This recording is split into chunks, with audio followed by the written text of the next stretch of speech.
Euroconexión.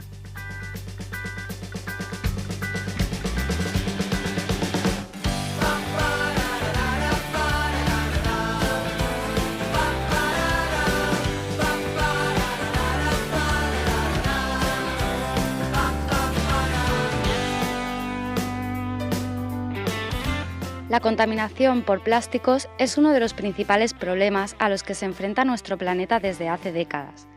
Grupos y asociaciones ecologistas trabajan por concienciar a la población de que exija a sus dirigentes una política más ecologista y respetuosa con el medio ambiente.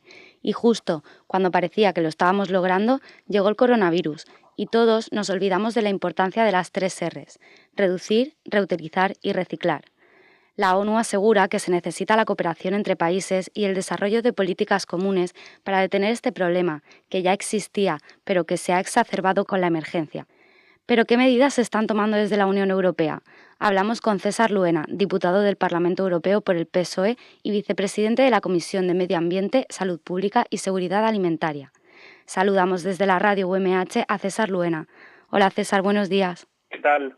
Buenos días. ¿Cuál es el impacto medioambiental de esta pandemia? Bueno, pues ha ido por fases. Los primeros meses, los que fueron de confinamiento estricto, realmente supusieron pues una reducción temporal, producción, emisión de gases de efecto invernadero y por consiguiente pues también una mejora de la calidad del aire. Sin embargo, la pandemia está suponiendo un incremento de los residuos y del uso de plásticos de un solo uso. Y aquí sí que quiero decir que estas tendencias son preocupantes, especialmente porque si algo hemos aprendido con esta pandemia, con esta crisis del COVID-19, es que nos está demostrando que hay una interconectividad, ahora ya indiscutible, que alguien discutía antes, los famosos negacionistas, pero ahora ya indiscutible, una interconectividad, decía, entre el ser humano, el mundo animal y el medio ambiente. Por tanto, yo creo que lo que parece que sí que nos da claridad es que esta pandemia, por otro lado, es una oportunidad para repensar, por un lado, las prácticas que tenemos de producir, también las prácticas de consumo doméstico y así pues trabajar y caminar a esa transición ecológica, a esa transformación de la sociedad que en el fondo lo que nos obliga es a estar más concienciados sobre el impacto que tenemos como especie en el planeta. Así que creo que el impacto medioambiental de la pandemia también nos enseña que es un tiempo para iniciar un cambio transformador en nuestros patrones, por un lado de producción, pero también del consumo. Y por lo que dices, pues estos últimos meses la prioridad desde un punto de vista político ha sido vencer la pandemia y el medio ambiente como que se ha quedado un poco en un segundo lugar. Pero ¿no se pueden combatir las dos cosas de manera simultánea? Bueno, no creo yo que haya ocurrido eso, al contrario.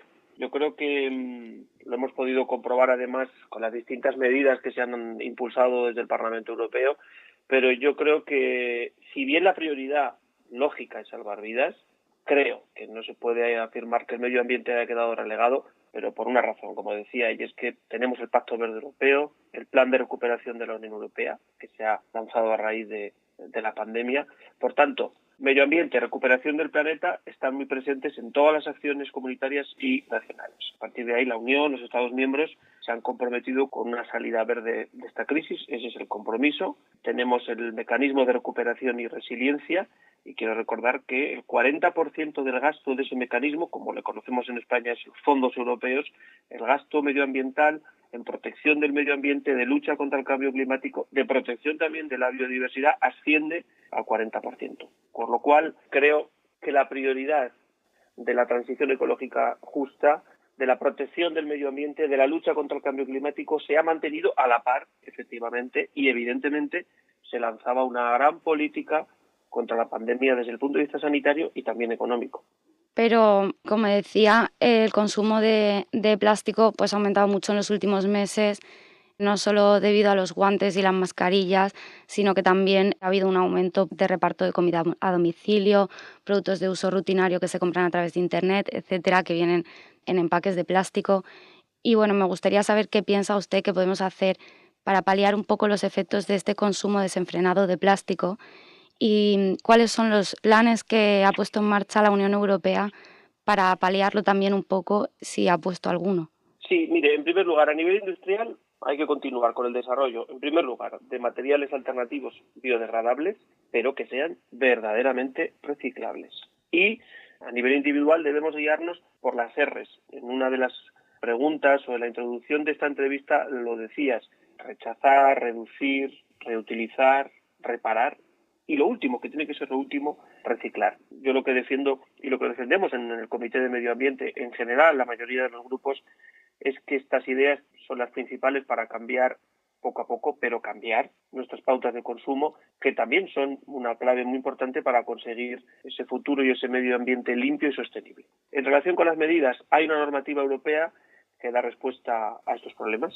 Es la Directiva de Plásticos de un solo uso, por la que se van a eliminar del mercado el año que viene, dentro de 2 meses, 2021, productos de un solo uso. Por ejemplo, platos, cubiertos de plástico, pajitas, los bastoncillos. Y, por otro lado, también la Directiva de Envases y Residuos de Envases, que establece objetivos muy ambiciosos para el reciclaje. Y, por último, ya también citar el nuevo Plan de Acción para la Economía Circular. Lo ha presentado la Comisión Europea este año. Su objetivo es que los productos de la Unión sean sostenibles, que duren más, que sean más fáciles de reutilizar y, en último lugar, también de reciclar. Bueno, además también está contemplado que se prohíba la destrucción de bienes duraderos que no hayan sido vendidos. Y ayer mismo, en el acuerdo del marco financiero plurianual, ya se aprueba para poner en marcha entre el año 2022 o 2023 un impuesto al plástico de solo uso. Es decir, que se están dando pasos en la dirección adecuada. ¿Y dónde se pueden reciclar los guantes y las mascarillas? Bueno, pues mire, como norma general, el contenedor de fracción resto es el lugar adecuado. Nunca, en todo caso, nunca el contenedor amarillo. Y lo que sí puedo decir es que en caso de duda sobre la gestión de residuos domésticos, yo invito a que se consulte el Boletín Oficial del Estado de este año, del 19 de marzo, donde en el caso español el Gobierno indicaba con bastante detalle, con mucho detalle, cómo proceder en todos los casos. En todo caso, el lugar adecuado sería el contenedor de fracción resto y nunca el contenedor amarillo. Todos los materiales que se generan para protegernos desde la Unión Europea son reciclables. Sí, mire, en general el reciclaje de los materiales sanitarios, en general le digo, no es un problema. Lo que es problemático es que se abandonen, como a veces se hace, la basura, los residuos sanitarios en espacios naturales. Ese es el problema.